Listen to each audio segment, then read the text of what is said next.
വർത്തമാന കാലഘട്ടത്തിലെ നിരവധിയായ ആത്മീയ കലാകാരന്മാരുടെ വ്യത്യസ്തമായ കലാപ്രകടനങ്ങൾ പരിഗണിച്ച്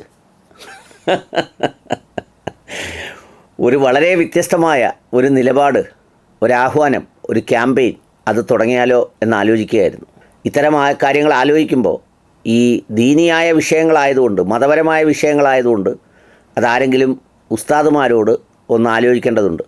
അങ്ങനെ നമ്മുടെ ബദറുദ്ദീൻ മൗലവി ബിദിരി, അദ്ദേഹം ഈ എൻ്റെ ആശയങ്ങളോടൊക്കെ കുറച്ച് സാമ്യമുള്ള ആശയങ്ങളായതുകൊണ്ട് അദ്ദേഹത്തോടു കൂടി ഇതിനെക്കുറിച്ച് ഒരു ചെറിയ ആലോചന.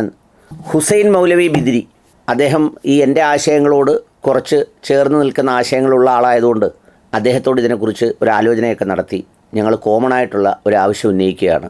അത് വേറൊന്നുമല്ല, ഈ മുസ്ലിം സമുദായത്തിൽപ്പെട്ടവരെ മുസ്ലിം അല്ലാതാക്കി സ്വർഗത്തിൽ നിന്ന് ഭ്രഷ്ട് കൽപ്പിച്ച് പുറത്തേക്ക് വിടുന്ന പ്രക്രിയയ്ക്ക് ഒരു 10 കൊല്ലം മൊറട്ടോറിയം പ്രഖ്യാപിക്കുക. ഒരു 10 വർഷത്തേക്ക് ആ പ്രവർത്തനവും ആ യന്ത്രവും തൽക്കാലമൊന്ന് നിർത്തിവെക്കാൻ ഇതിലെ വളരെ സർവശ്രേഷ്ഠരായ, ദീനിയായ, ഒത്തിരി അറിവുള്ള, അഗാധമായ പാണ്ഡിത്യമുള്ള, ബഹുമാന്യരായ മൗലവി ശ്രേഷ്ഠ കലാകാരന്മാരെല്ലാം ഒരു സന്മനസ് കാണിക്കണമെന്നും തിരുമനസ് കാണിക്കണമെന്നും വിനീതമായി അഭ്യർത്ഥിക്കുന്നു. നിഷ്പക്ഷ നിലപാടിൽ അതിനെക്കുറിച്ചാണ് എനിക്ക് പറയാനുള്ളത്.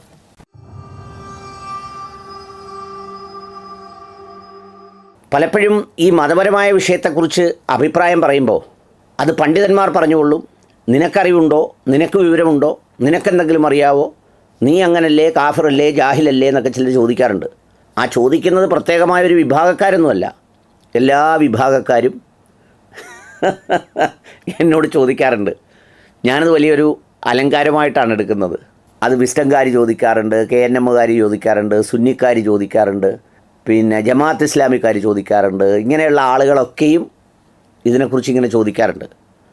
അതിലെൻ്റെ വളരെ വിനീതമായ മറുപടി എന്താണെന്ന് ചോദിച്ചാൽ, നിങ്ങളെല്ലാവരും പറയുന്നത് പോലെ ഞാൻ അഗാധതയുടെ ആഴങ്ങളിൽ പോയി ആത്മീയമായ അറിവുകൾ ശേഖരിച്ച് കൊണ്ടുവന്ന ഒരാളല്ല. എന്നാൽ അങ്ങനെ പോയി ശേഖരിച്ച് കൊണ്ടുവന്നവരൊക്കെ ആ അഗാധതയിൽ മുങ്ങിത്തപ്പി കൊണ്ടുവന്നിരിക്കുന്ന ചിപ്പിയും മുത്തുമായി കടൽ തീരത്തിരുന്ന് അങ്ങോട്ടും ഇങ്ങോട്ടും കല്ലെടുത്തെറിയുന്നത് കാണുമ്പോൾ അത്രയും അഗാധതയിൽ പോകാതിരുന്നതിൽ എനിക്ക് ചിലപ്പോൾ ഒരു ആശ്വാസം തോന്നാറുണ്ട്. പിന്നെ ഇതിൽ മറ്റൊരു കാര്യമുള്ളത്, ഇപ്പോൾ പെർഫ്യൂം നമ്മളൊക്കെ ഉപയോഗിക്കുന്നവരാണ്. അതുണ്ടാക്കുന്നത് ശാസ്ത്രജ്ഞന്മാരും അതിൻ്റെ ഓണർഷിപ്പൊക്കെ ഉള്ളവരാണ്. പക്ഷേ ഇത് ഉപയോഗിക്കുന്നവർ വെറും സാധാരണക്കാരായ ആളുകളാണ്. ഈ ഉണ്ടാക്കുന്നവർ ഇതിൻ്റെ ഒരു ശ്രേഷ്ഠതയെക്കുറിച്ച് വളരെ മനോഹരമായി പറയും. ആ ഗന്ധം നല്ലതാണ്, അതിൻ്റെ ഒരു സവിശേഷത ഇങ്ങനെയാണെന്നൊക്കെ പറഞ്ഞ് ഒരുപാട് ഗവേഷണങ്ങൾക്ക് ശേഷമാണ് ഇത് പുറത്തു വിടുന്നത്. പക്ഷേ ഇത് ഉപയോഗിക്കുന്നവർക്കറിയാം ഇതുണ്ടാക്കുന്നത് നാറ്റമാണോ സുഗന്ധമാണോ എന്ന്. അങ്ങനെ നാറ്റം വരുമ്പോൾ മാത്രമാണ് ആ വിഷയങ്ങളിൽ നാറ്റിക്കല്ലേ എന്ന അഭിപ്രായം പറയാറുള്ളത്. ഏതായാലും ഇതിനെ സംബന്ധിച്ച് ഞാൻ നേരത്തെ പറഞ്ഞതുപോലെ ഹുസൈൻ മൗലവി ബിദിരിയുമായി ഒരു ആലോചന നടത്തി. അദ്ദേഹം ഇക്കാര്യത്തിൽ ഈ പറയുന്ന സംഘടനാ മുസ്ലിങ്ങളെക്കുറിച്ച് വളരെ വിശദമായി സംസാരിക്കുന്ന ഒരാളാണ്. അതുകൊണ്ട് തന്നെ ഞങ്ങളുടെ ചർച്ചയിലൂടെ ഉരുത്തിരിഞ്ഞു വന്ന ആശയം ഇതാണ്: ഈ മുസ്ലിങ്ങളായ ആളുകൾ എണ്ണത്തിൽ കൂടുതലുണ്ട്, രണ്ടാമതുണ്ട്, എന്തോ ആയിക്കൊള്ളട്ടെ, അവരെ നിങ്ങൾ ഈ പറഞ്ഞതുപോലെ മുശ്രിക്കാക്കി, കാഫിറാക്കി, പള്ളിയെ അമ്പലമാക്കി, പിന്നെ ഇമാമിനെ സ്വാമിയാക്കി ഒക്കെ പറഞ്ഞു വിടുന്ന പ്രവർത്തനങ്ങൾക്ക് നിങ്ങൾ ഒരു 10 വർഷത്തേക്ക് മൊറട്ടോറിയം പ്രഖ്യാപിക്കുക. നമ്മൾ ബാങ്കുകളൊക്കെ തിരിച്ചടവിന് മൊറട്ടോറിയം പ്രഖ്യാപിക്കുന്ന പോലെ സംഗതി ഒരു 10 വർഷത്തേക്ക് അതിന് ഇടവേള നൽകുന്നു. എന്നിട്ട് എന്തു വേണം? മുസ്ലിമായി സ്വയം പ്രഖ്യാപിച്ച് അതിൽ ജീവിക്കാൻ ആഗ്രഹിക്കുന്നവരെയൊക്കെ ആഗ്രഹ മുസ്ലിങ്ങളായി അല്ലെങ്കിൽ മാനസ മുസ്ലിങ്ങളായി ഉൾക്കൊള്ളുക.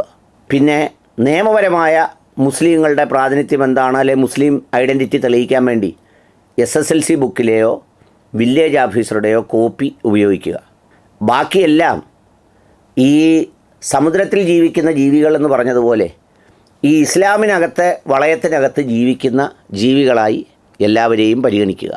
അതിൽ തേളുണ്ട്, ഞണ്ടുണ്ട്, തിമിങ്ങലമുണ്ട്, വരാലുണ്ട്, മുഷിയുണ്ട് എന്ന് വേണ്ട എന്തെല്ലാം സാധനങ്ങൾ ഈ വെള്ളത്തിൽ ജീവിക്കുന്നുണ്ടോ ആ സാധനങ്ങളെയൊക്കെ അതായി പരിഗണിക്കേണ്ടതാണ്.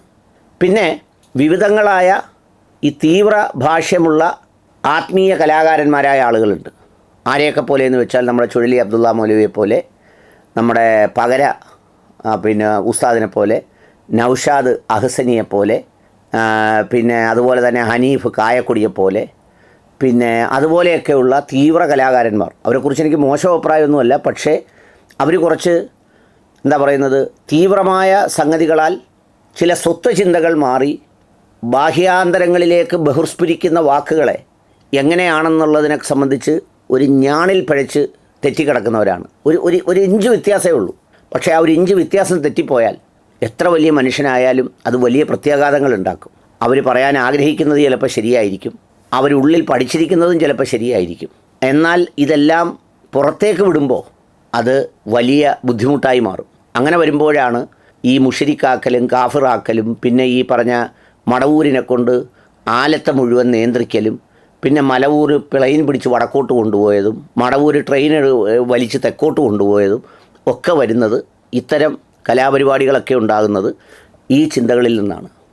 അവരെ എന്ത് ചെയ്യണമെന്ന് വെച്ചാൽ ഈ പറയുന്ന ഈ മതപരമായ അല്ലെങ്കിൽ മതമെന്ന് പറയുന്ന ഈ ഗാത്രത്തിന്, ഈ രൂപത്തിന്, ഈ ഭാവത്തിന് വലിയ പരിക്കേൽപ്പിക്കാത്ത വിധം അവരെ വ്യത്യസ്ത തലങ്ങളിൽ, ഇപ്പോൾ ഏതെല്ലാം ഗോത്രങ്ങളിലാണോ അവർ കഴിയുന്നത് ആ ഗോത്രങ്ങളിൽ അവരെ പുനരധിവസിപ്പിക്കാനുള്ള മുൻകരുതലുകൾ അതിനകത്തുള്ള ഈ അനുയായികൾ സ്വീകരിക്കുകയും ചെയ്താൽ ഈ 10 വർഷത്തെ മൊറട്ടോറിയം നല്ല ഭംഗിയായി നടത്താൻ കഴിയും. 10 വർഷം കഴിഞ്ഞ് നമുക്കത് വിലയിരുത്തി വേണമെങ്കിൽ പിന്നീട് നീട്ടുകയോ അല്ലെങ്കിൽ അന്നേരം ഒരു ക്യാമ്പയിൻ ചെയ്ത് വളരെ പെട്ടെന്ന് തന്നെ ഒരു തീവ്രയജ്ഞ പരിപാടി പോലെ കുറേ പേരെ നമുക്ക് കാഫറും മുശരിക്കുമൊക്കെ ആക്കി സ്വർഗത്തിലേക്കും നരകത്തിലേക്കും ഒക്കെ പാസ് കൊടുത്ത് റെഡിയാക്കാം. അതുവരെ ഒന്ന് ക്ഷമിക്കണമെന്നുള്ളതാണ് വിനീതമായ അഭ്യർത്ഥന. ഏതായാലും അതിൻ്റെ കീഴിലുള്ള കലാകാരന്മാർ രംഗത്ത് വന്ന് ഇത്തരമൊരാശയം മുന്നോട്ട് വെച്ചതിന് എന്നെ എന്തെങ്കിലും പറഞ്ഞാലും വേറെ ആരെയും ഒന്നും പറയരുതെന്ന് വിനീതമായി അഭ്യർത്ഥിക്കുന്നു.